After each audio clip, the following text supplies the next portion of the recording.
Yash, welcome to Tasty Humans, powered by Watson here in Media One Hotel. Thank you very much for doing it. Thanks for having me, Sam. It's really nice to see you once again. It's always nice to see you. Well, the last time I saw you, you were on stage. Yeah, offending everyone. I was also got called out that very evening by some celebrity who we had to ask to leave the show because she was just not keeping calm during the show. What were you doing? So just very quickly, for transparency, you're a stand-up comedian. I am, yes. And I love the fact you're here and doing this. Thank you. So go on. How did you offend this person? Nothing. It was just like, I feel in Dubai, people are just, their default setting is being entitled, right? So we were just telling them the rules that, this is not how it works. This is not a two-way conversation. Think about you've come out to watch a movie, so you cannot talk back like, no, I would not have said what he just said. So it's not like that. And she was just not ready to understand, so we had to escort her out. So you left, I think, 15 minutes before I had left. That happened. Yeah. And then as soon as that happened, that show just went on another level. Do you think it kick-started the crowd into sort of, right, anything's going to go there, they're going to... I felt the crowd and us, we got on the same team. I wanted to ask, because again, this is going to be a short one today. We're a little bit, both of us, a little bit pressed for time, so it's part one for sure. Mm-hmm. But I did want to ask, and I've always wanted to ask a professional comedian this, which is, how is it changing with like you said, everyone in Dubai you feel is entitled, but also globally everyone just seems to want to be offended. Yeah. How has it changed in the last, say, 3 to 4 years, where I think this has really taken off? I mean, look, honestly, where people actually take offense is not at the live shows. People take offense is when a video goes out and then the video is open to be viewed by anyone, so you could be someone who doesn't understand comedy.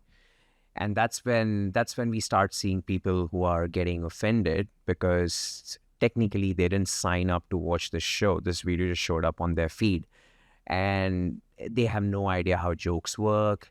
They have no sense of humor. They are like just, they have no sense of humor. They take everything literally. Yeah. So, these are the people who get offended. I don't think people who come to watch a stand-up comedy show, we don't see them getting offended with most of the things that we say. Mm-hmm. I think the biggest issue that we get with a live audience is, when they've had a few drinks and they're a bit out of control and they start talking to each other during the show, they start, heckling the show. That's the problem with the live audience. But like the whole offense being taken is basically taken by the audience that was not there watching the live show. Have you ever let it affect you in any way? Like, or you like, hey, you don't like it, so what? How do you sort of deal with that pushback? I think would be usually, like, I'm not that viral as of now, so usually I can manage 1 or 2 hate comments. But let's say I'm doing this again in like 5-6 years, I'm like super famous, then I'll tell you, I'll have a proper SWOT analysis on this. Well, hopefully I'll be doing this in 5 to 6 years. I'll have a proper analysis. I'll be a KPMG consultant on how to manage hate comments. But right now I don't get many. But whenever I get any comment that that was a bit out of the line, I just reply with, okay. Fair enough. Yeah, I just say, okay.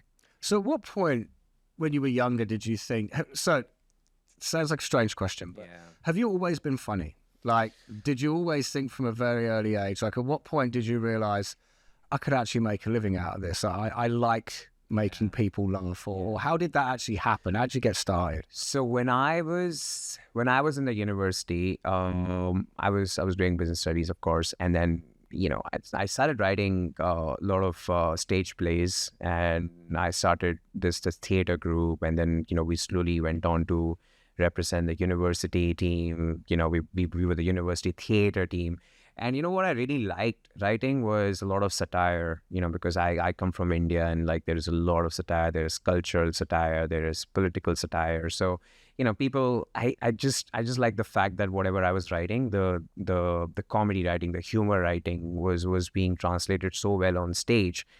And then suddenly when I stopped doing that, when I got my day job, when I got into the actual rat race, and then that's when I realized I'm really missing that.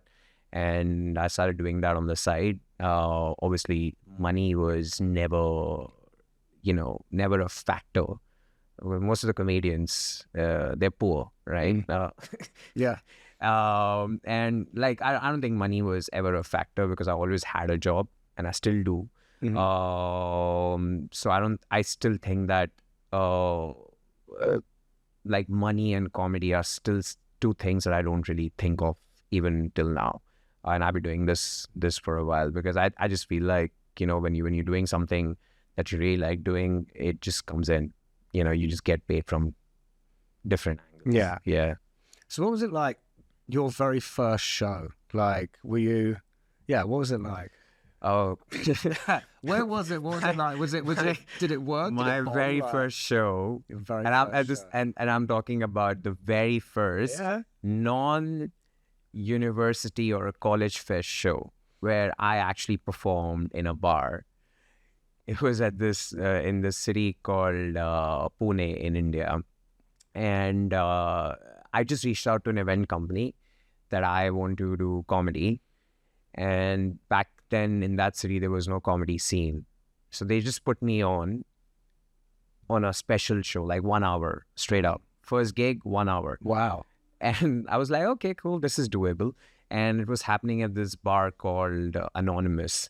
And I showed up there was no one. And I'm like, why is there no one here? Because the bar is anonymous. I'm like, okay, great. Yeah, well done. That's the name that's spot so on. on brand.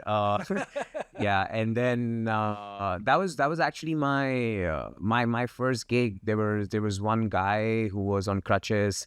That was there in the audience. Then the chefs joined. The wait staff also sat down because they had no other job that day. So yeah, I performed for them, and Did they laugh? Yeah, I mean, I have a great question. So, what is it? Okay, so everybody in social settings, likes to say something funny or tries to say something funny like this. What's it like for something not to work? Like, how does it feel when you're up there? I'm always intrigued by this. Yeah, look, so we cannot be comedians. We need to have a very short memory, because if it starts affecting you on the stage, it's also going to affect a good joke that was going to follow. When something doesn't work, at least right now, I'm blessed that I've done so much of it that I've started doing like a lot of crowd work. If my jokes are not working, I'll start talking to the audience to understand why they're not working.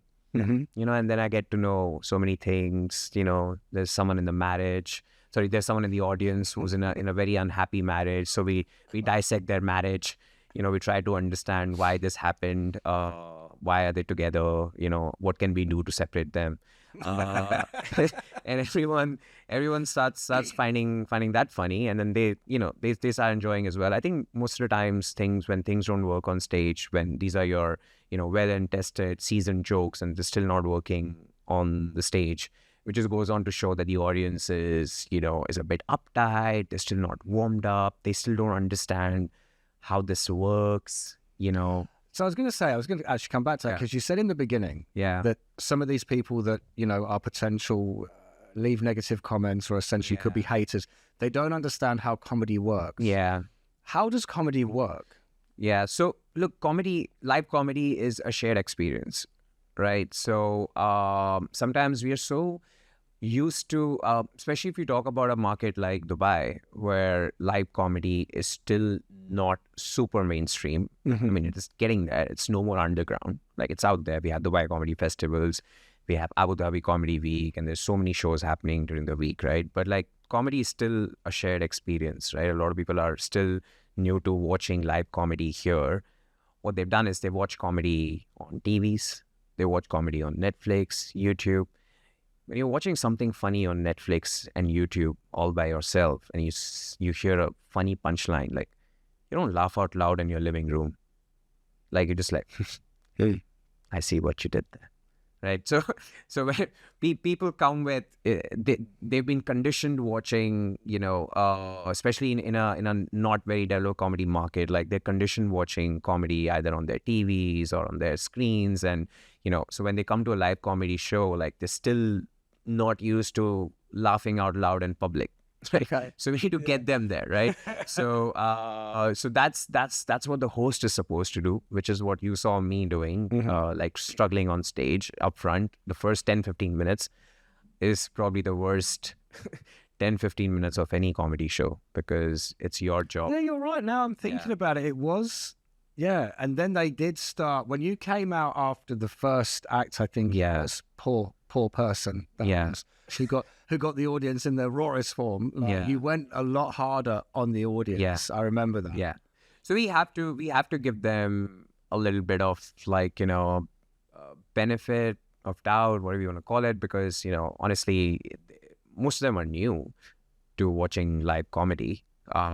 They would have watched like a ticketed show of a famous comedian, and to be honest, when you watch a famous comedian like an A-lister, you're not laughing on a punchline that he delivered. It's I think a mix of both, like a punchline that he delivered and also his reputation, and also the money that you paid for the ticket. I think there's definitely there's definitely a moment where you don't want to be the one who's not laughing. Yes, because you don't want to be the person that didn't get it. Yes, exactly. And like, imagine like you're watching me on stage and you don't really know me. I'm not a famous comedian, and you're like, oh, he looks like someone who'll annoy me at a ladies' night, and then he's on stage. He's trying to be cool. He's trying. You're not wrong with that statement. I've managed a lot of ladies' nights. Yeah. I was a ladies' night enthusiast. Yes. I used to when I used to be single, I used to love going to ladies' night. No. Many years ago. Yeah. Yes. Don't have to follow up from that statement. No, you should. I mean, if you honestly, when you're on a budget, you should definitely go to a ladies' night, because, even if you have to ask out someone there, you'd be like, hey, can I buy you a drink? She'd be like, yeah, sure. I'm like, then use your voucher. Yeah. The ladies' night voucher. So it works. Super. Yeah, which is why people probably don't like me when they see me in the first 15 minutes. So who's your favorite comedian? I suppose you might get asked this a lot, but yes. What do you?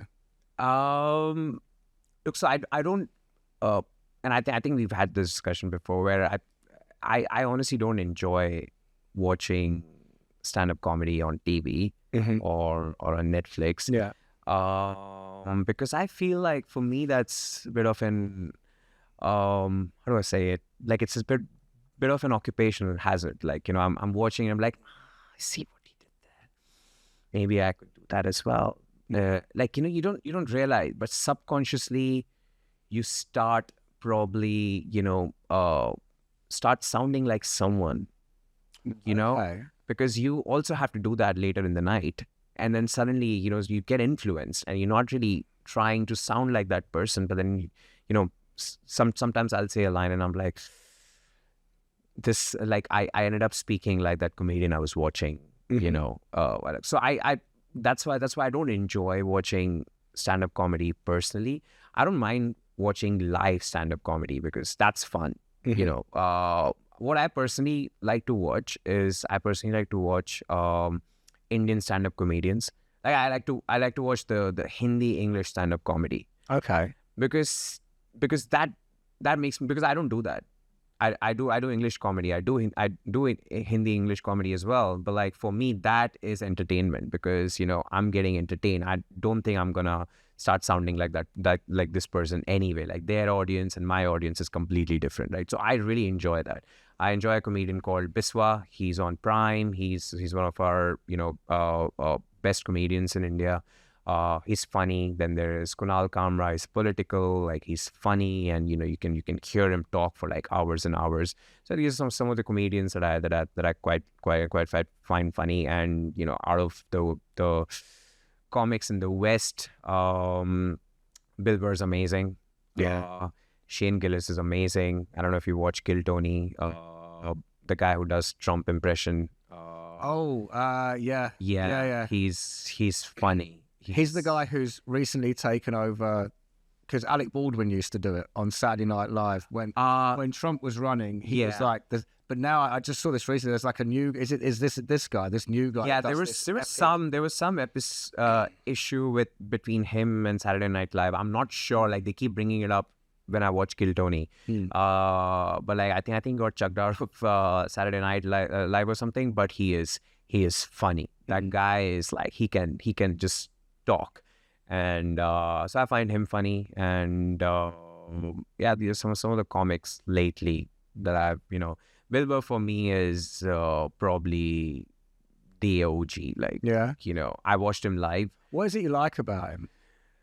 The fact that I would say Bill Burr's 1 hour, or whenever you watch him do comedy, it's like an organic onion. Okay. They're just like layers after layers, layers after layers, layers after layers. There's a premise, then there is a topper, then there is a punchline, then there's a topper on the punchline. It's just so well crafted. It's and he's been talking about similar stuff. Like what to get from Bill Burr when he comes on stage. He's gonna talk about women, he's gonna talk about his wife, he's gonna talk about what makes him angry, he's gonna talk about, like how everyone's become a softie lately. Like we know what to get from it, but like still, like whenever you watch a new 1 hour, it's always fresh. Yeah, you want to watch him say it, and you know what he's going to do. And like, I want to, exactly. And the way he brings up these sensitive topics and sensitive, like a very sensitive premise about he did this joke on hitting women, and then he's like, but did you ask why he did that? So, and the way he turned that around, nobody could cancel him, because even women started finding that really funny. Like, it was such a well-crafted joke. Like he started with this really controversial premise, like hitting women, and then the way he turned it around. I'm not saying hit women, but you should ask the reason why. Yeah. So, I get it, 100%. Yeah. Like, so he's very similar to, I think, Ricky Gervais. Yeah. Who I personally would put right at the top, because he does the same thing. He's a type of person that says some of the most outrageous stuff. Yeah. But you kind of go, exactly. In a very strange way, you're right. Yeah. I think the difference between, for me, for whatever I've watched Ricky Gervais doing comedy, I think the difference between, for me, Ricky Gervais and Bill Burr, I think Bill Burr still keeps it suggestive. But Ricky, I think he's very graphic. 100%. Yeah. You can. I mean, I've watched a lot of comedy, and I think with Ricky Gervais, I think that he wants to offend you. Yeah. So, but he wants to prove that he can say that, and you're all going to roll around laughing. And then other moments in his set, he starts to explain stuff about comedy and how things should work, and then he says some of the most offensive things, but because of who he is, the way he's saying it, the way he'll laugh at himself, you kind of just go, he's been funny. And honestly, Ricky Gervais has probably produced and created one of the best TV shows out there. I love The Office. Yeah. I can't stand the British Office, but I love the American Office. Really? Yeah. No. The British Office is too dry. I can go on about this. Sorry, we've got this is we've got 6 minutes. No, but this is the rest of the podcast. No, because I'm just gonna have to say this. I'm sorry that you're wrong. Right? I've watched both. Right? Yeah. The thing with The Office. Yeah. When it first came out in the UK, they had. I'm not gonna rattle onto it. They had made a television show called The 1970s Office, which was recreating what it was actually like to work in an office in the 90s. It was very serious. Yeah. And then what comes out next is The Office. Yeah. And the thing with the UK version is, of course, it's very British humour, which is a lot of irony, very, very dry. But it's when I'd first become a manager in restaurants when this came out. And the thing with that show is, as they say, there's a little bit of David Brent in everybody. And you watch it, and the American version, they're trying to do jokes, you know, because it's America, who don't really get irony. But the UK office, it's not supposed to make you laugh. It's supposed to make you feel very uncomfortable. And it does. And he does it so well. So, yeah. Well, maybe I just don't get it. But I tried, honestly. You know, I really tried, like, because I felt like those characters and, you know, the whole scenes and acting and the way it was set up, like, I just felt like it was way too dry. And I think the problem was I tried watching British Office after I finished watching the American. There you go. I think that was a problem because, you know, that it just, for me, it was a tough act to follow because I watched 9 seasons of that. And after watching 9 seasons of that, and then you kind of get attached to certain characters and, you know, the whole show. It's a bit more of a soap opera well than the UK, because the UK one was 3 seasons and a Christmas special, I think. But I think apart from that, if you look at the other shows that he's produced, and Eat It Abroad was amazing. Have you watched Eat It Abroad? Idiot Abroad. That was such an. I watched that show 2-3 times now, and it's a shame they haven't done a rerun of that. Like, there are so many places, you know, you can add to. I have an interesting question for you. Is that as much as I sit here lauding Ricky Gervais, he's a terrible actor. And I was going to ask, it's very difficult sometimes for comedians to translate into, like, I don't think Chris Rock did it very well either. And I'm just wondering, why do you have an opinion? Like, why do you think that is? You know, I slightly disagree on Ricky being a terrible actor because I think he did a decent job in Afterlife. I don't know if you watched it. Yeah. Like, I watched Afterlife. No, I mean, sorry to qualify, which is like American movies, like movie actor, you know. He's brilliant in The Office and stuff like that. But when he went to the States and did movies, right? You know, which ones are those? Oh, he's done the Invention of Lying. I can't like, and he did one with Eric Bana, which was horrific. And you know why? I would say that it's because when you're doing a script or when you're playing a character that is so alien for you. For example, like, we've had some really great actors who are like critically acclaimed in India, and when they get offered a role in a Hollywood movie, like, they're unbearable to watch because they just don't fit in that. You know, how do I put it? Like, I just feel like, you know, they're more comfortable in probably doing Hindi movies, and they are brilliant actors. They're better in acting compared to the entire cast of that Hollywood movie they're in. So I feel like it also has to do is when you try to fit in the foreign actors in your movies, and suddenly you feel like, you know, if you didn't have a good role for them, like, they will start overdoing. Yeah, they look out of place. Yeah. They'll try to fit in, and that's when, you know, you start finding, like, you know, this is not easy to watch. Like, this is not easy on eye, and that's when you think that they probably not acted well, basically. Have you done anything like that? Have you done acting, or have you done skits, or? Yeah, I did a short movie where this guy, he found me from somewhere. I don't know from where, and he made me do a short movie on this writer who becomes a drug addict and kills himself. Yeah. It was a Great 5 topic. It was a 5-minute. Great topic for a comedian. Yeah, it was a 5-minute movie. 4-minute, he just showed the drug trip. Okay. And the last minute, I die. There was no writing. We're gonna bring you in, and you die. Yeah. So for 4 minutes, he showed how I was tripping, how my head is morphing into something.